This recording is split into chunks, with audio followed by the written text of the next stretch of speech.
Don't forget to like and subscribe. Ladies and gentlemen, hold on to your flashlights and brace yourselves as you check under the bed for a spine-tingling experience like no other. We are honored to welcome a master of horror, a maestro of mystery, and a man of the eerie. Hailing from the shadowy streets of Darby, Pennsylvania, and honing his craft amidst the chilling winds of Philadelphia, our guest is a force to be reckoned with the world of cinema. Since his childhood, he's been bewitching audiences with his bone-chilling tales, directing, starring in films that haunt the darkest corners of our imagination. With a cinematic style reminiscent of the great John Carpenter, our guest has been carving his name into horror history with his terrifying, tantalizing creations. From the bud-curdling air fryer slaughter to the pulse-pounding dead ringer, his dreams are our nightmares, leaving audience grasping for breath and clutching their seats in fear. As the multi-talented guest is of many talents, when he's not sending shivers down our spines or making us race for the light switch with his cinematic creations, he's tickling the ivories as a professional piano mover, rubbing shoulders with musical legends like Adele, Bon Jovi, Alicia Keys. But be aware, dear audience, for behind that charming smile lies a mind teeming with twisted tales and diabolical delights. So grab your popcorn, lock your doors, pull down the blinds, and join us as we delve into the dark and mysterious world where every shadow holds a secret and every whisper sends shivers down your spine. Please welcome and joining Kevin Duffy.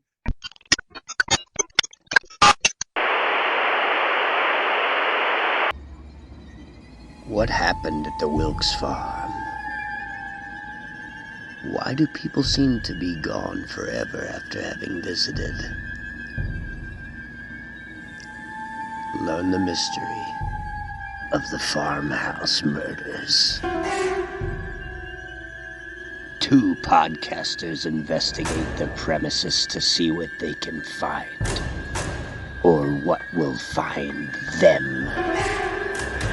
The Farmhouse Murders. Kevin, this is amazing. Thank you so much for your time today. Thanks for having me. I appreciate it. Kevin, I want to dive right into it with you here. You've been acting since a young age. What drew you to the silver screen? When I was about 3 or 4 years old, my dad brought home a VHS tape of John Carpenter's Halloween that he got at a yard sale. And it was a movie he saw at the drive-in. So it's one he always liked as a kid, and he showed me probably before he should have, but I was hooked right away. He would come home from work and I'd be watching that same damn VHS every day, and not just because we only had three. So it was like Raiders of the Lost Ark, Halloween, and The Goonies, and I would just have those three on repeat. So, but if you're only gonna have three movies, that's not a bad three to have, you know.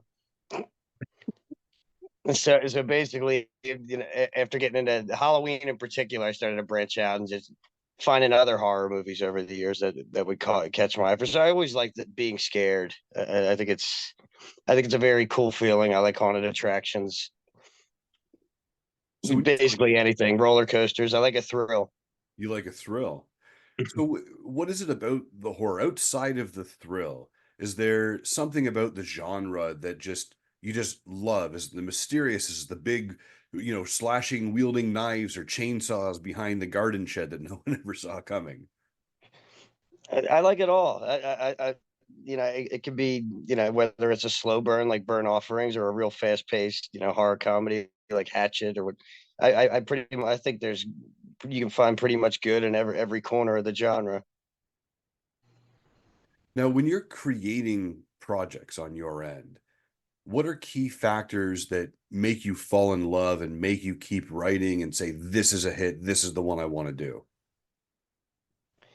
For me, you have to have characters worth rooting for, and I am a fan of the movies where you just kind of want the killer to go in and take everybody out. But for me personally, telling a story is I want to really become invested in these characters and what are they thinking, where are they going, where have they been, what do they know, what are they going to find out, who's coming for them, why.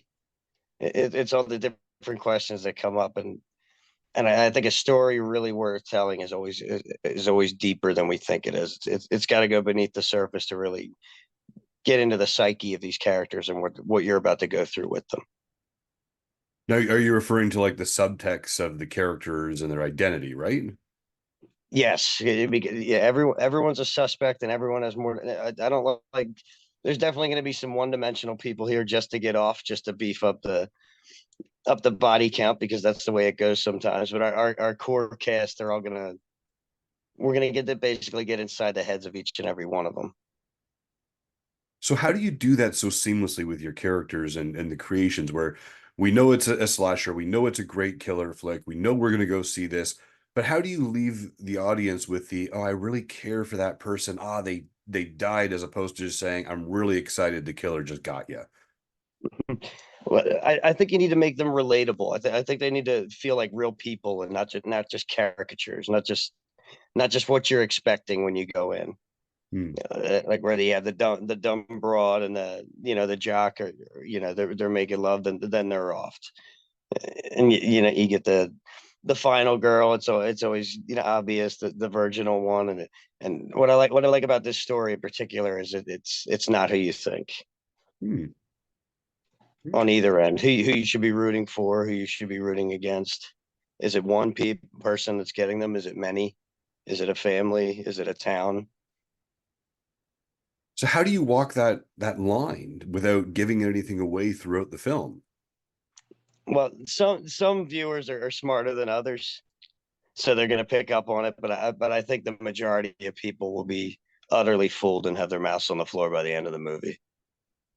Fair. Now, in your experience, you've actually played a lot of fabulous roles. Has there been anything particularly emotionally taxing for you when you play in these horror genre roles? How do you cope with that coming out of it? Uh, I think it's very easy to separate. I can just snap into a excuse me. I get on a set. I can just become that person. Mm. I have to give myself an entire, even if my character doesn't have one, I have one for him. So I get into a movie. I know where this character's been, what his family life was like, how he treats people, what he thinks, what his goals are. And for when that camera, when the actor sells, the director yells action till he yells cut. I'm that person. Then I'm Kevin again after cut. Now, when we talk about, we're yelling action, we're yelling cut, you're in and out of this, is there any inspiration that you draw from either from your life or other actors that you say, I kind of want to bring a little bit of this guy and a little bit of Kevin and a little bit of the character and mash them all together? Yeah, I think there's always a little bit of myself in every one of my characters. Just naturally because I'm me and I'm always gonna think like me. But yeah, for sure. There's people I've met in my personal life and people in my professional life too, where I'm like, oh, I like the way he did that, or I would have done it differently. I'm always looking and observing and trying to better how I do it. But there's always gonna be a little chunk of me in each of my characters. And throughout the years, has there been an actor or an actress that you just kind of look to that says, I want to be bigger than this person one day?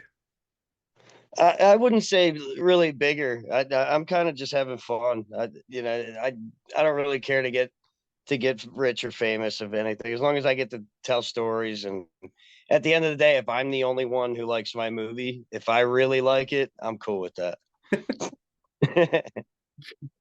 No, I want to ask you, you're not only an actor, but you've actually taken on producer roles as well. How does the experience as an actor inform your decisions behind the scenes?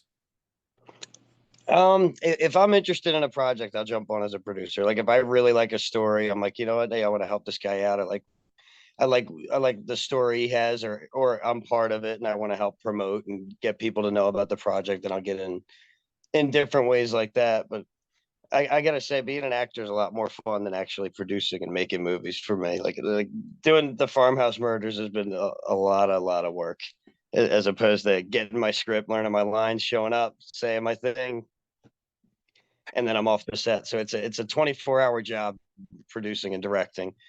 To whereas acting, I feel like when they yell cut, you can be you again for a little bit. Now, you mentioned the Farmhouse Murders, which leads me to my next question for you. This project that you have coming up with Larry Hacken, Eric Roberts, Eliza Roberts, Marlon Taylor, Ben Haler, and Sandy Johnson in the Farmhouse Murders. What can we expect from this? When's it coming out? How long has it been going on for? You got to tell me everything. What's going on here with this? Okay, well, I wrote it. after I worked on Sean C. Phillips, who directed Amityville Karen and Amityville Bigfoot, he had done a film called Desert Fiends that I got to be a part of, and we shot that last year, right around this time. We had just wrapped filming, so like late March, early April of last year, and that had been the first time I'd acted basically since I was high school stuff. And I had made short films growing as a kid, and then ended up getting married and having kids pretty young. I was 19 when I had my first daughter. So I kind of stepped away, just did the piano moving thing in Philly for a while, just to save some money and be around for my kids. But they're older now, and so it was time for me to get back into what I always really like doing. And I do like moving pianos too, but I always wanted to tell stories, and particularly horror stories. So And me after Desert Fiends, my dad and I actually wrote this together. He's a piano mover also. He's a fourth generation piano mover, and I'm the fifth. So for a couple 100 years, our family's been doing that. But he's always been in the movies as well. He's a big Clint Eastwood fan, and I was actually watching Escape from Alcatraz with him, and I was like, wouldn't it be amazing if Larry Hankin, Charlie Butts from Escape from Alcatraz, would play Sheriff Riley in for our script? And I said, you know what, I'm just going to reach out to him and ask him. So he was the first one I cast, and it's funny because I reached out to Larry and I said, hey, I know you're in your mid 80s now. I know you're probably not doing as much anymore, but me and my dad wrote this really cool story, and I want to tell you about it. And right away, he said, yeah, we'll talk about it. I called him. He said yes right away before we even talked about a salary or the shooting schedule, or if I had a budget or anything. He was on board right away. So it was really cool. He was excited about the character, and then I just got super excited about it. Where I was like, all right, well, I have my sheriff. I want to put some other big names around him because I might only get to do this once. I want it to be special. And I tried to think of movies that meant a lot to me as a kid, and Halloween was one of them. And I was like, I have to get somebody from Halloween. I said that's going to be a big thing for me. And I ended up being cast in a movie, Operation IX33, with Sandy. So a movie I was acting in, and I reached out to the producer of that. I said, hey, you need to get me an interview. You need to give me Sandy's information, and I need to talk to her about the farmhouse murders because I think it'd be cool for the both. And she said yes right away also. And a big one for me growing up, I grew up in the 90s. The original It miniseries was very special to me growing up. And that Marlon Taylor in particular, even while we were writing the script, I said, man, it'd be really cool to have Marlon or Tim Reed play this part, because I really liked Mike Hanlon in It. His story was always my favorite in Dairies because he never left. yeah. So while everyone went on and did their own things, he was always there. And his character in Farmhouse Murders is kind of in that same thing where this whole after everything went awry in this town, amongst these different groups and these people in this town, the police actually disbanded, but one deputy stayed, and that was who Marlon Taylor plays in this movie. So I reached out to both of them. I reached out to Tim and Marlon, and Marlon got back to me first, and how excited he was about it. And he's more the age that I wanted the deputy to be anyway, than because Tim's also in his, he's getting to be near his 80s too. I think he's in his mid 70s now. So before Tim Reed could turn me down, I gave Marlon the job, and then contacted Tim Reed and said, hey, I'm sorry, but I cast Marlon Taylor in the role. And his people actually got back to me, and they were happy for him because they obviously worked together on it. And so it was cool. You never know what's going to happen. So you reach out. People say you never be able to do anything like this, and I would even tell myself that. And it's crazy. I haven't really heard a no. I pretty much gotten to cast everyone that I wanted. That's amazing. When's it going to be out? I'm excited for this project. I know a lot of people it'll probably be. I'm shooting for October of 2025 Okay. to at least a Blu-ray, but I'm hoping to get it into some kind of a festival circuit as well.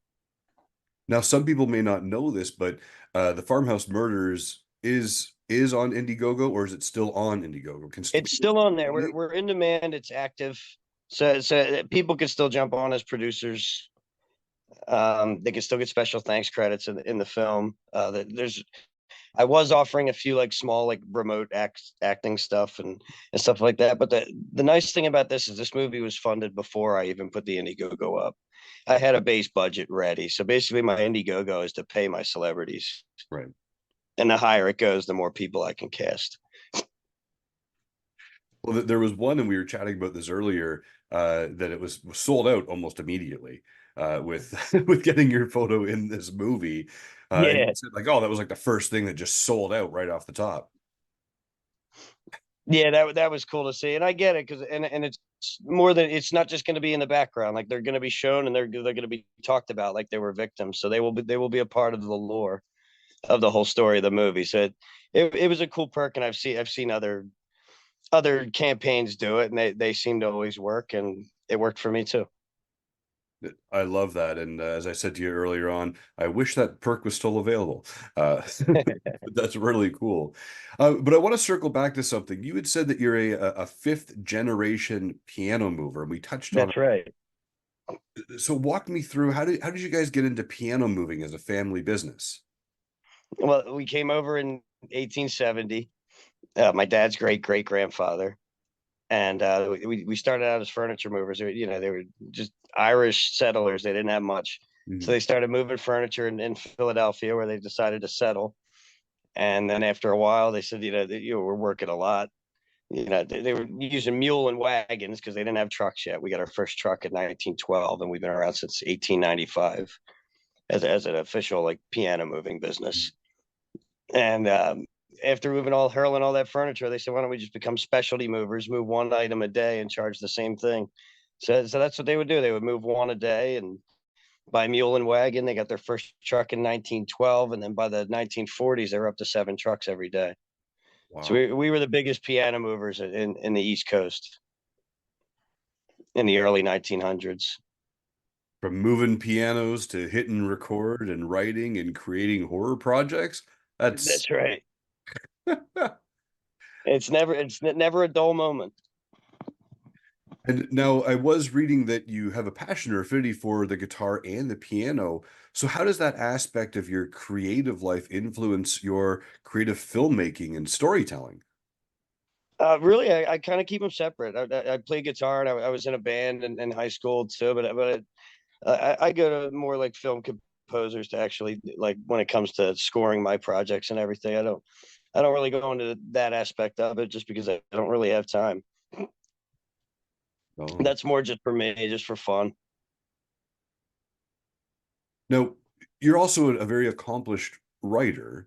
Have you ever written a project knowing that you're going to be in it or taking on a leading role for it? Only ones that I produce myself, but I've never really written for other people. Okay. So how does that process look for you when you're sitting down and you're writing and you know you're going to produce this yourself and you're going to be in it? Does your writing change at all knowing that it's going to be you? Does the dialogue change? Does the way the character is going to interact knowing that Kevin is going to be playing this person, or do you still write it as someone completely different? No, I'll write it just in the who the character is going to be, and if I don't fit that role, I'll cast somebody else. Hmm. Yeah, it's all about the storytelling for me. Like if I wouldn't fit in the role, I wouldn't put me there just to put me there. In all, you wrote a story and you said, "Hey, I'm going to be in it," and then when the story comes out, you're like, "Ah, you know what? There's someone better than me in it. We're going to go ahead and recast it." And I think that's fabulous because a lot of times people say, "Nope, I'm going to still do that part," even though it doesn't really play true to the story. No, absolutely no. It has to fit the character. You're going to stick out like a sore thumb. I love that you've said that. I don't know how a lot of people can navigate that line when they say, "Here's my passion, my hobby, my baby," right? I want to be detective number three, and they're afraid to step away and be hot dog vendor number seven. So, well, that's really cool. I had a couple more questions for you. One is there something that people tend to misunderstand about you the most, given your experience and your career path in the horror genre? I'm not sure. I'd have to talk to more people. I don't hear enough people out. Not that I don't care about their opinions, but I'm certainly not asking for it. Not yet, anyway. Once this comes out, I'm sure they'll have a lot more to say, and maybe I'll be willing to listen. But And yeah, I don't go into everything like I know everything. I like constructive criticism, and I can always learn and get better too. nice. And do you find yourself answering any of the same questions as a filmmaker over and over again? What's the most generic question that you always get asked? How did you do this? Like how? Yeah, it would probably be that, and I don't even have a real answer. It's just try. Just take a chance. You know, if you have something that you think is good, reach out to somebody with that has a big name. Maybe they'll be interested. Maybe not. The worst thing they can say is no. But if you don't ask, you'll never know. A very craftedly worded email that says no. Exactly.